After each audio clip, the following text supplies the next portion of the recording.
This England tackle drill has been getting a lot of love online recently, and it certainly looks impressive, but I think it's also important to articulate why this drill is being done.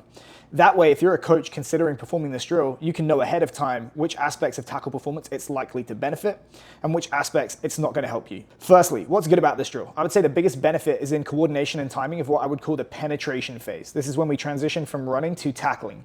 As we undergo this transition, the body position is going to start to dip, the steps are going to get choppier, and the hands are going to come up ready to connect to the target. All of these things have to be coordinated and timed properly to coincide with the moment that the tackler enters the ball carrier's body space. Because if it's too early, they'll get stepped, and if it's too late, they're going to get pancaked. So this drill is a nice opportunity to practice that transition and that timing. I also think it's useful for what I would term the punch phase of the tackle. This covers everything that happens from the end of the penetration phase, so after the last step has been taken, all the way through to the end of the initial contact. During the punch phase, our primary goal is to get and maintain a strong connection to the ball carrier.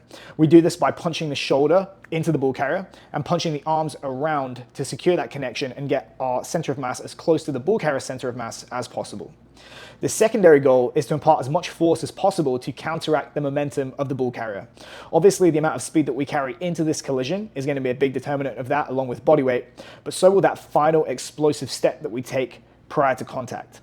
Ideally, when we do this, we want matching shin and torso angles and both feet pushing back through the floor to 1, maximize force production, and 2, to maximize the efficiency of force transmission into the ball carrier.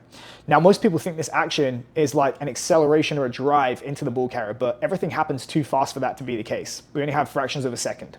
In reality, the contact itself is an isometric. We're trying to create a massive pulse of whole body rigidity for a fraction of a second so that when the other guy hits us, we're like a boulder that they just fold around like a crash test dummy. This is a skill to be trained, and I think these bag hits are a useful opportunity to train that skill. What are these bag hits not useful for? Everything you're going to do as the tackler, the ball carrier is going to do the opposite. You want to get in front of them, they're going to run at space. You're going to close that distance and dip your body position to get ready to tackle them. They're going to try and step you at the last second. You're going to punch into them and get your arms connected. They're going to fend, bump, and drop a shoulder to put up barriers to prevent that. If the initial contact doesn't take them down, you're going to leg drive and try and off balance them, and they're going to leg drive right back and keep repositioning to stay upright. These are all situations that you're going to need answers for in order to be an elite level tackler, and none of them are trained here. We know in advance where the guy's going to be. We know what his body position is going to be. He's going to give us a good look on the first contact, but he's not really going to fight back because we already know where he's going to end up on the mat. Now, it doesn't mean that you can't or shouldn't train bag hits.